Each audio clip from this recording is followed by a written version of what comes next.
अस्सलामुअलैकुम and welcome back to MCQs hub. आज की इस वीडियो में हम लोग डिस्कस करने जा रहे हैं 10th क्लास के फिजिक्स के पेपर को, जो कि आज हुआ है बरोज 3 मई 2023। और मैंने जो आप लोगों को गेस्ट पेपर बताया था, अल्हम्दुलिल्लाह 85% पेपर उसी में से आया है। अगर आप लोगों ने मेरा गेस्ट पेपर तैयार किया था तो मुझे यकीन है आप लोगों का पेपर आज का बहुत अच्छा हुआ होगा।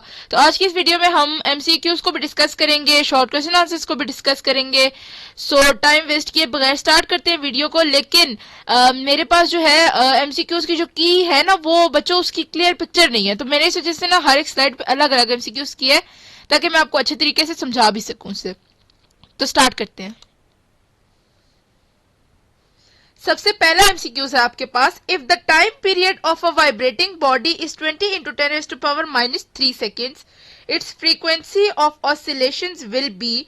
तो बच्चों फ्रीक्वेंसी निकालने का फॉर्मूला है रेसिप्रोकल होता है फ्रीक्वेंसी टाइम का, तो 1 divided by 20 into 10⁻³ आप लोग करेंगे तो 50 hertz. Alpha option is the correct one.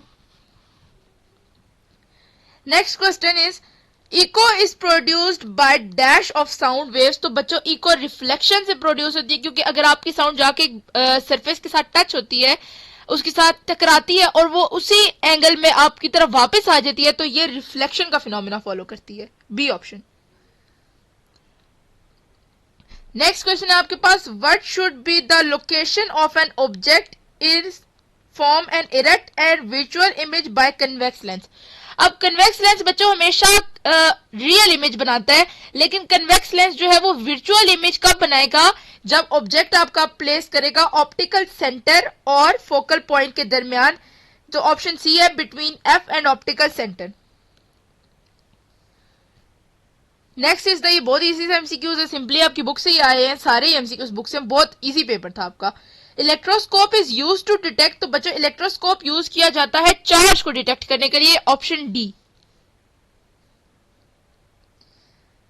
Okay, next is the, if 3 microfarad and 6 microfarad capacitors are connected in series in a circuit, the equivalent capacitance of this combination is equal to.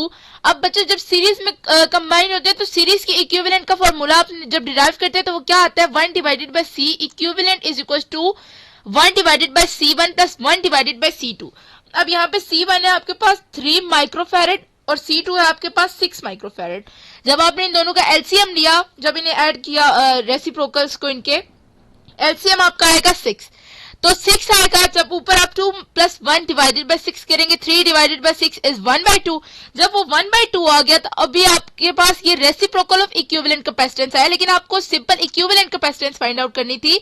1 divided bye 2 है, जब आप इस reciprocal से आप equivalent capacitance निकालेंगे तो 1 divided bye 2 में जब आप इक्विवेलेंट कैपेसिटेंस निकालेंगे तो वो आपके पास 2 आ जाएगी, 2 microfarad. Next MCQs is the unit of electromotive force is same as unit of potential difference which is equivalent to। अब पोटेंशियल डिफरेंस को फाइंड आउट करने का एक आपने चैप्टर 4 जो इलेक्ट्रोस्टैटिक्स वाला जो चैप्टर है उसमें आपने देखा होगा कि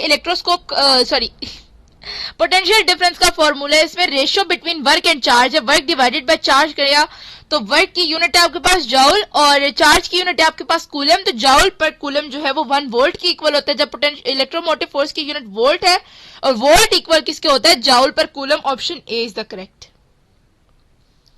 next is 1 kilowatt hour is equal to 1 kilo में बच्चों होते हैं 1000 वॉट। एज इट इज आपको साथ लग जाएगा 1 घंटे में 60 मिनट्स और 60 सेकंड्स होते हैं। 60 multiply by 60 is equal to 3600 वो और साथ 1000 किलो का आ जाएगा आपका। तो ये है 10⁻6 जाउल या 6 मेगा जाउल से आप कह सकते हैं। ये भी आपकी बुक से ही है और बहुत अच्छा तरीके से सॉल्व हुआ है। नेक्स्ट एमसीक्यूज है आपके पास, the function of brushes in split ring in DC motor is. तो स्प्लिट रिंग का बच्चों फंक्शन क्या होता है, to reverse the direction of current. Option D is the correct. Next is the logic operation performed by this gate. अब logic operation बच्चों पहले तो है ये सिंपली और गेट, लेकिन इन्होंने और गेट क्या गई, जो डॉट आपको फील हो रहा होगा ये इन्वर्टर का साइन है, मतलब इसके साथ ही इन्होंने आगे नॉट गेट लगाया हुआ है। जब और के आगे नॉट गेट लगेगा तो ये नॉर गेट बन जाता है, which is the option B. Next is which of the following is used as data storage device in computer. तो डाटा स्टोरेज डिवाइस जो होती है, मॉनिटर जो होता है वो ऑब्जर्व करने के लिए होता है, स्कैनर जो होता है वो स्कैन करता है, प्रिंटर प्रिंट निकालता है। तो एक हार्ड डिस्क ऐसी वाइड डिवाइस इसमें जो कि डाटा स्टोर करती है, तो option D is the correct. Cobalt 27 and 60, 27 यहाँ पे इसका एटॉमिक नंबर है और 60 जो है इसका एटॉमिक मास है। तो एमसीक्यूज में आपके पास क्या है, carbon 60 decays by gamma, cobalt 60 decays by gamma emission, what will be the atomic number of the daughter nuclear.